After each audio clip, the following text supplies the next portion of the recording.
Salut tout le monde, c'est Raito, on se retrouve pour la review du chapitre 289 de Eden Zero. Il reste plus que 4 chapitres, je crois 4 chapitres avant la fin. Donc les combats sont officiellement terminés. On va enchaîner maintenant uniquement avec des révélations plus l'épilogue de ce chef-d'œuvre qu'est Eden Zero.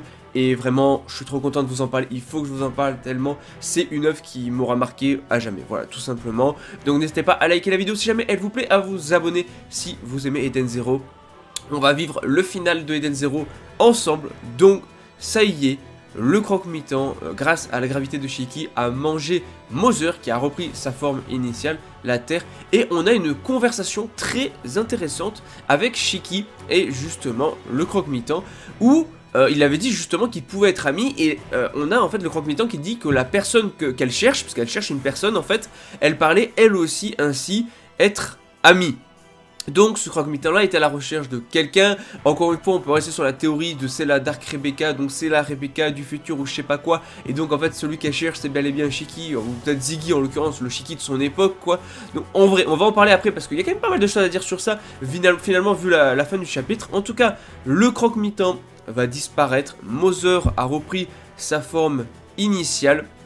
J'aime énormément les deux cases proposées par Mashima où on a, enfin en vrai les cases sont ouf de manière générale dans ce chapitre là, mais on a une case que je vous mets à l'écran avec justement la représentation, une sorte de truc spectral de Mother devant la planète Terre. En fait il est juste magnifique, j'aime énormément. Pareil on a une planche où on voit la Terre et tout, vraiment la planche est folle. Je suis sûr Mashima il a dû se faire chier de zinzin, mais la planche est incroyable, la Terre est folle, la planche est folle, Mashima régale. Donc Rebecca, Happy, Pino, Ziggy sont contents et tout. Et encore une fois, pareil, Laguna, Wise, Armit, Witch, Jean, Clean. Ouais, je vais citer tous les persos qu'on voit dans le chapitre, encore une fois, pour dire leur prénom une dernière fois, vu que certains on les reverra sûrement plus. Ce qui est sûr, c'est que, voilà, on les voit tous, ils sont contents, ça y est, Mother a retrouvé sa forme initiale. Par contre, croyez pas que c'est fini, parce que la même chose va se répéter encore si vous empêchez pas l'overdrive de Mother. Moi je dis ça comme ça. Donc on voit pareil aussi Valkyrie, on voit Sister Evely, Mosuko, on voit aussi Omura qui dit qu'on peut faire confiance à Shiki. Et là on revoit aussi du coup Victory, Ori, on a Eraser, on a Feather, on a Jaguar, on a Amira, Drakenjo, Shura, ils sont tous là, Kurenai, Laviria, Kochipo et tout. Tout le monde est là, tout le monde est content. Alors ok, on les a quasiment pas vus de l'arc, ils ont quasiment rien fait. Mais quel kiff juste de les avoir vus participer à cette guerre là, ne serait-ce qu'avoir aidé l'Eden Zero. En vrai c'était kiffant de fou, même si, bon en vrai on pouvait pas avoir des combats de chaque personnage, c'était sûr. Et puis on les a déjà vus tous combattre en soi.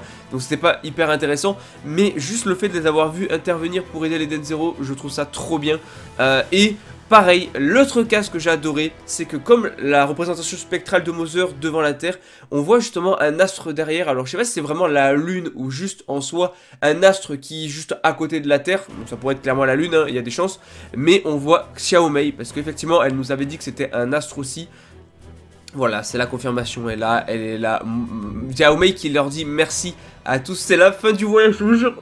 J'ai envie de pleurer, c'est horrible de parler de la fin comme ça. J'ai envie de pleurer tellement j'ai les larmes aux yeux. On parle de la fin d'Eden Zero. Voilà, Xiaomei qu'on connaît depuis le début, ça y est, enfin... Non, c'est trop. Et on a une planche de zinzin où on voit littéralement Mother, on voit, enfin sous sa forme du coup de terre, on voit Xiaomei juste derrière et tout, dans la représentation, le reflet lumineux et tout. C'est incroyable. La planche est juste incroyable en fait. Et... en fait, il y a un problème qui se pose. Shiki a disparu en même temps que le croque-mitaine. Rebecca est désespérée. Ils sont tous en mode Shiki, Shiki. En fait, ce qu'ils n'ont pas capté, c'est que Shiki a disparu, a été probablement avalé, emporté avec le croque-mitaine. C'est ce que nous dit Ziggy. Là, est-ce que Shiki va mourir? Non, on se doute qu'il va forcément y avoir une manière de le ramener. Je vois pas Mashima finir sans Shiki. Et en plus, à la fin, à la toute dernière page, on retourne 20 000 ans plus tard dans le futur, et la Rebecca du futur qui ouvre les yeux. Est-ce qu'elle ouvre les yeux? En fait, est-ce que la scène en réalité ça se passe dans le futur justement, dans une sorte de flashback, dans flash forward du coup? Est-ce que c'est bien, on va avoir en fait la vérité sur ce qui s'est passé il y a 20 000 ans et comment sûrement cette Rebecca là est devenue le croque-mitaine, donc les origines du croque-mitaine, ou bien est-ce que c'est parce que du coup le croque-mitaine a été vaincu que cette Rebecca là a réouvert les yeux dans le futur? En fait, voilà, on sait pas trop comment ça se passe. Est-ce qu'on va juste avoir la naissance du croque-mitant ou bien je ne sais pas.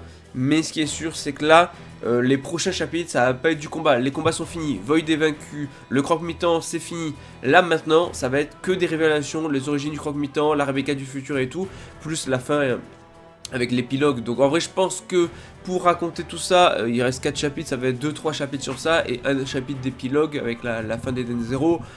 Je suis pas prêt, non en fait je suis littéralement pas prêt pour la fin d'Eden Zero. Je suis ça depuis le chapitre 1 mais on aura l'occasion d'en reparler dans la review. Je ferai sûrement une vidéo bilan d'Eden Zero d'ailleurs aussi. Dites-moi si vous êtes chaud mais... Waouh. La fin d'Eden Zero. La fin d'Eden Zero. Cette œuvre que je suis, peut-être vous aussi depuis le chapitre 1.